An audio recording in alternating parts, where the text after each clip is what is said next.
नमस्कार दोस्तों, delight math classes में आपका स्वागत है। मैं अफरोज हूँ। आज हम लोग पढ़ेंगे संख्या के बारे में। जानिए संख्या होता क्या है। तो संख्या पढ़ना तो हमें वास्तविक संख्या है, बट संख्या होता क्या है उसके बारे में जानते हैं तो वास्तविक संख्या चलिए। संख्या मतलब अंक, संख्या का मतलब गिनती, कोई अंक, कोई संख्या कहते हैं। इसको दो रूपों में बांटा गया है। पहले का नाम है वास्तविक संख्या, वास्तविक संख्या। एक का नाम है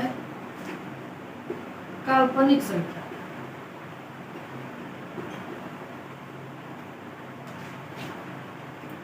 वास्तविक संख्या कहते किसे है? वास्तविक संख्या का मतलब होता है वास्तविक, जो वास्तव में हो, वास्तव में हो। ये ना कि बस सोचा काश फलाना होता, काश हम उसके हो जाते। ये ना हम हैं उसके हैं, समझ में आया ना? तो वास्तविक का मतलब वास्तव में है। तो बस वैसी संख्या जिसको हम संख्या रेखा पे प्रदर्शित कर सकते हैं उसे हम वास्तविक संख्या बोलते हैं। जैसे एक को हम इस संख्या रेखा पे नहीं प्रदर्शित कर सकते हैं, कर सकते हैं।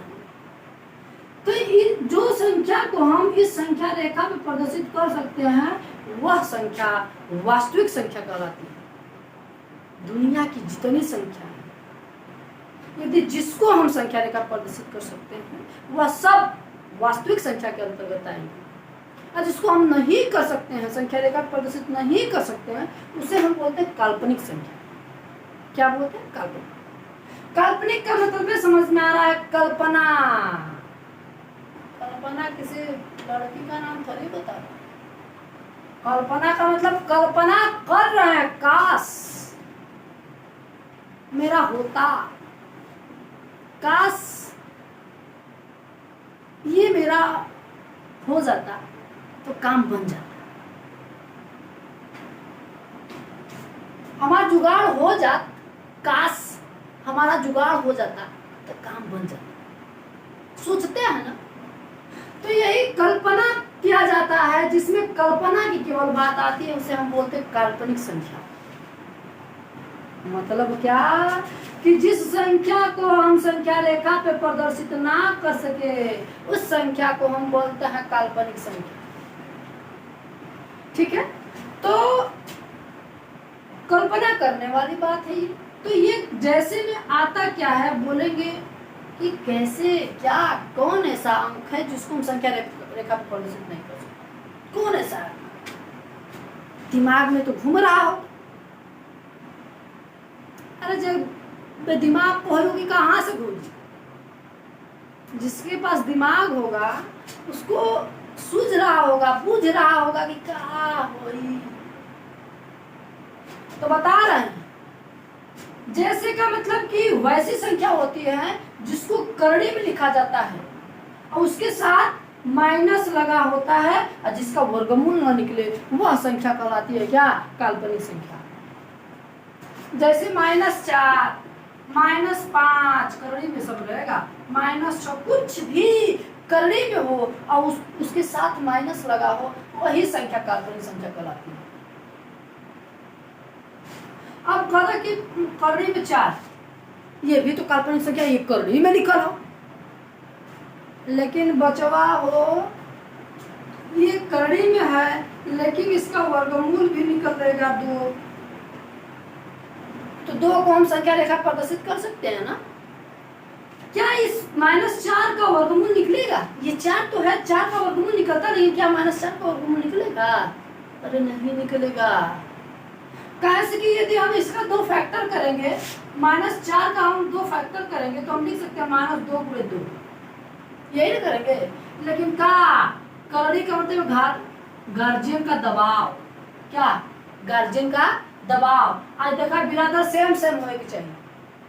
शादी ब्याह कराना है तो बिरादर सेम सेम होना चाहिए ना। तो ये बिरादर सेम सेम होगा तब वह जोड़ा बनेगा, तब वह साथ फेरा होगा। अगर नहीं होगा, जोड़ा बिरादर सेम सेम नहीं होगा तो जोड़ा भी नहीं बनेगा, लात भी खाना है। ये घरे के गार्जियन का दबाव जब तक शादी ब्याह बंधन में ना बनत हुआ तब तक संगे ना घूम सकला कहीं। घरे के गार्जियन का दबाव कहाँ जरा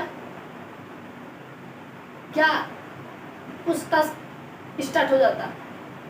यदि शादी ब्याह कर लो, ये जोड़ा जब बन जाएगा ना, उसको जब बाहर निकालोगे तो दो निकलना चाहिए। अगर ये माइनस होता तो माइनस दो निकलता।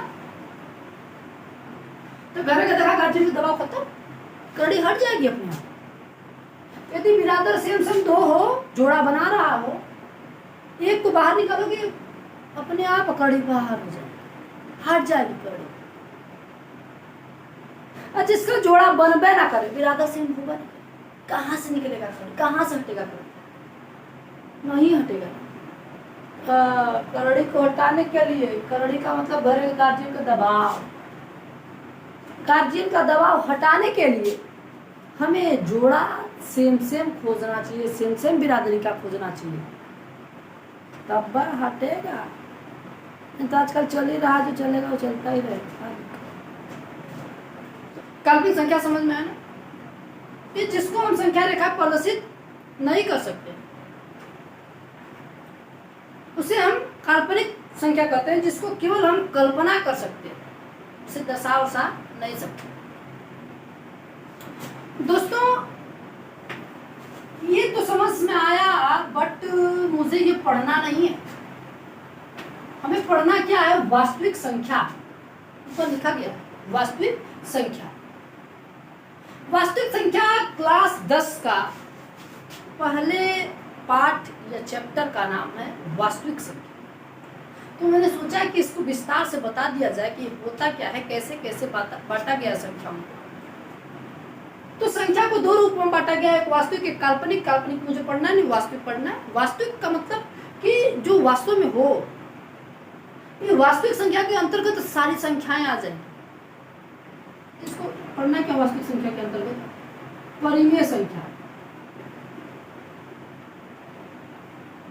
दूसरा अपरिमेय संख्या और पूर्ण संख्या भी होता है। पूर्ण संख्या, पूर्णांक संख्या, सब लेकिन जो पढ़ना है मैं वही बता रहा हूं। सम संख्या, विषम संख्या,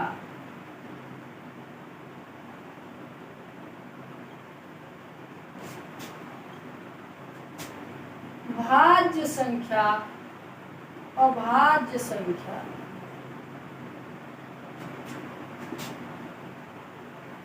सहअभाज्य संख्या,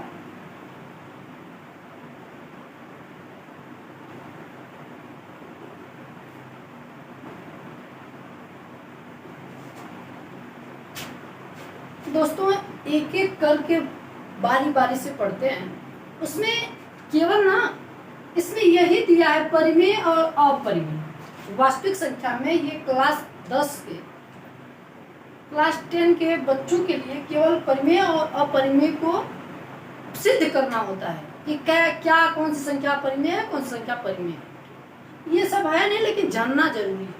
जब पता रहेगा, मालूम रहेगा, तभी ना कर पाओगे। तो बताते हैं पूर्ण संख्या किसे? पहले प्राकृतिक संख्या। प्राकृतिक संख्या, प्राकृतिक का मतलब होता है कि प्राकृतिक द्वारा जो निर्मित हो उसे मनुष्य द्वारा न बना जाए। मतलब कि कोई संख्या किसी के द्वारा निर्मित ही नहीं किया गया, स्वयं बन गया हो, वो कौन सी संख्या कहलाएगी? प्राकृतिक संख्या।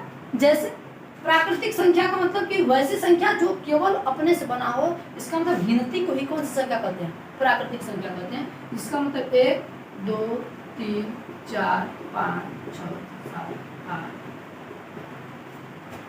ये संख्या है। अब तुम बोलोगे कि सर जी 10 भी तो हो सकता है, 11 भी तो हो सकता है। हो सकता है, क्या नहीं हो सकता? दुनिया में कुछ असंभव है का? कहा से कि इम्पॉसिबल से द टाइम पॉसिबल, असंभव खुद कहता है कि मैं संभव हूं, करके देखो। समझ में आया कि नहीं? दुनिया में कुछ नहीं असंभव है। अरे लगा दो आग पानी में, जवानी उसको कहते हैं, लुटा दो बाप की दौलत फुटानी उसको कहते हैं। अरे जवानी है, जवानी में तुम आग भी लगा दोगे पानी में, लगाने वाला होना चाहिए। अब कहने का मतलब ये नहीं कि एक बाल्टी पानी ले लो, उसमें लगा माचिस लगा के 12 लगा, ये नहीं कह रहे हैं। तुम, ये उम्र ऐसी होती है, तुम आग पानी में लगा दोगे। कहने का मतलब कि तुम कुछ भी कर सकते हो, कुछ भी, कुछ संभव नहीं है। करने वाले तो कर ही रहे हैं ना।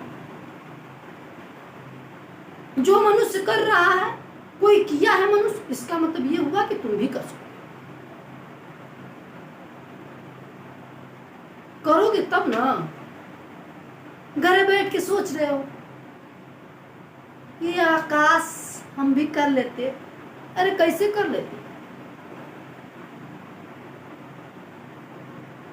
करोगे तब होगा। अब तुम कहोगे कि सर जी तो बोल देना कि लगा दोगे आग पानी में, बकलोल हमन का, तुम जो भी समझो, लेकिन गलत नहीं कह रहा हूं। तुम आग लगा दोगे पानी में।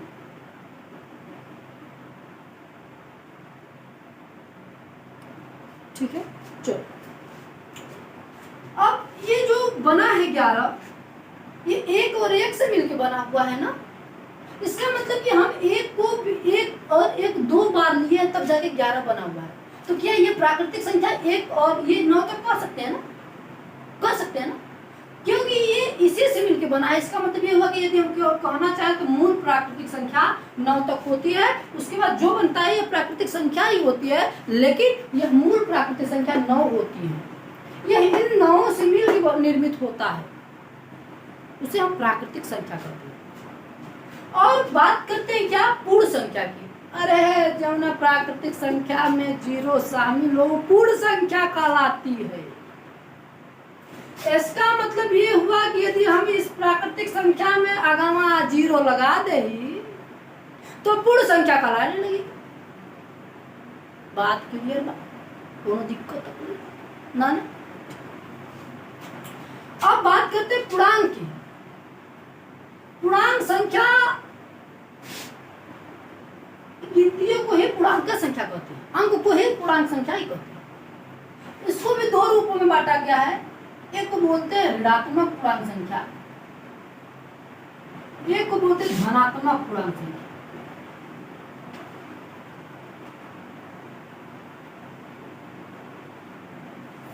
ऋणात्मक का मतलब कि जौने प्राकृतिक संख्या में माइनस लगल होखे, माइनस लगा हो, वह संख्या ऋणात्मक पूर्णांक संख्या कहलाती है। अरे जिसके साथ धनात्मक लगा हो, धन लगा हो, वह धनात्मक पूर्णांक संख्या कहलाती है। इसका मतलब ये हुआ कि -1, -2, -3, ये माइनस वाला लगा है तो ऋणात्मक पूर्णांक संख्या। इसके साथ अगर +1, +2 लगा है तो यह कौन सी ऋणात्मक धनात्मक संख्या हो जाएगी? धनात्मक पूर्णांक संख्या कहलाएगी। बात क्लियर है? कोई दिक्कत किसी को? सम संख्या तो सब लोग जानते हैं कि जो वैसी संख्या जो 2 से पूर्णतः विभाजित हो जाए उसे हम सम संख्या कहते हैं। विषम संख्या वैसी संख्या जो 2 से पूर्णतः विभाजित न कटे न, वह कौन संख्या कहलाती है? विषम संख्या कहलाती है। ठीक है। भाज्य का मतलब होता है कि वैसी संख्या जो एक और स्वयं के अलावा किसी अन्य संख्या से भी कट जाए उसे हम भाज्य संख्या कहते हैं। क्या? एक और स्वयं, स्वयं का मतलब जो लिखा रहेगा। अगर मान लो 4 है, 4 1 से भी कटेगा और 4 जो है 4 से भी कटेगा, लेकिन 4 2 से भी कटेगा। इसका मतलब ये हुआ कि 4 को हम 1 से भी काट सकते हैं, 4 से भी काट सकते हैं, 2 से भी काट सकते हैं। तो क्या एक और स्वयं के अलावा 2 से कट रहा है ना, तो यह कौन सी संख्या कहलाएगी? भाज्य संख्या कहलाई। समझा? किससे कटेगा? ये 2 से कट रहा है, इसका मतलब ये क्या हुआ कि ये कौन सी संख्या है? भाज्य संख्या है। ठीक है, अब अभाज्य संख्या की बात करते हैं।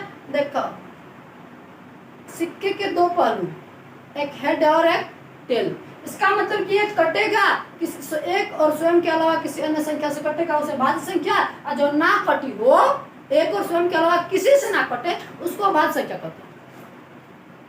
का दिक्कत? कौन तकलीफ बा? हाँ, लगत बा मुंह से गाज गाज नान के बड़ा। हाँ ठीक, और फेंक दिया। अगर फेंकना तो बता देना, ठीक है? अब बात करेंगे क्या, हम लोग को आते हैं मेन टॉपिक पे, जिसका नाम है परिमेय तथा अपरिमेय। ठीक,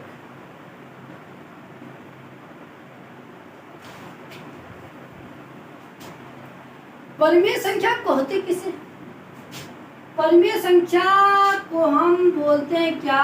जिस संख्या को हम p/q के रूप में लिख सकते हैं, नीचवा वाला जिंदगी में 0 ना हुई, इसका मतलब क्या हुआ? q is not equal to 0, वही संख्या परिमेय संख्या कहलाती है। और जिस संख्या को हम p/q के रूप में ना लिख सके, लिख ही ना सकते हैं, ना लिख सके, वह कौन सी संख्या कहलाएगी? अपरिमेय संख्या कहलाएगी। ठीक है, तो परिमेय संख्या का मतलब क्या? ये 2 भी हो सकता है, 1/2 भी हो सकता है। और ना लिखने का मतलब, जिसको करड़ी में लिख दो, इसको क्या हम लिख सकते हैं? ये करड़ी लगा हुआ है ना, इसके नीचे A1 होगा, तो क्या अंक है क्या? वैसी संख्या जिसको हम p/q के रूप में ना लिख सके, मतलब नहीं लिख सकते हैं, तो क्या करड़ी में 2 को हम परिमेय संख्या बोल सकते हैं? नहीं, क्या बोलेंगे? इसको अपरिमेय संख्या बोलेंगे। करड़ी में जो संख्या होगा वह संख्या अपरिमेय संख्या कहलाएगा। जैसे करड़ी में 3, करड़ी में 4, करड़ी में 5, करड़ी में 6, ये अपरिमेय संख्या ना। लेकिन देखो, ये देखो, करड़ी में 4 है, करड़ी में भी हो और उसका वर्गमूल भी ना निकले, वही अपरिमेय संख्या कहलाती है। जो करड़ी में हो उसका वर्गमूल निकल जाए, मतलब जोड़ा बन जाए, शादी ब्याह करावे के हुई, गार्जियन का दबाव हटावे के हुई, इसका मतलब जोड़ा बनाना होगा। तो 4 का देखा, 4 का हम 2 × 2 करेंगे ना, तो जोड़ा बना, सेम बिरादरी भी मिला। अब घर के गार्जियन जब दबाव हटाना, तो इसका मतलब ये जोड़ा बनाओ, नीचे एक को बाहर निकाल दो, हट गया घर गार्जियन दबाव,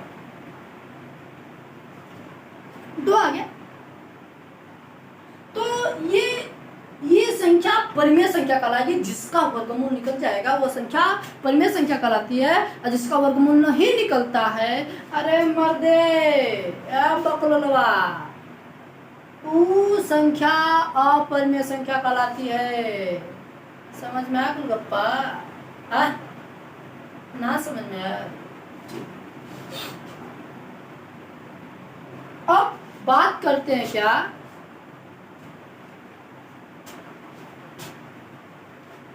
अब बात करते हैं, आते हैं कि ये तो समझ में आया ना, अपरिमेय संख्या किसे कहते हैं?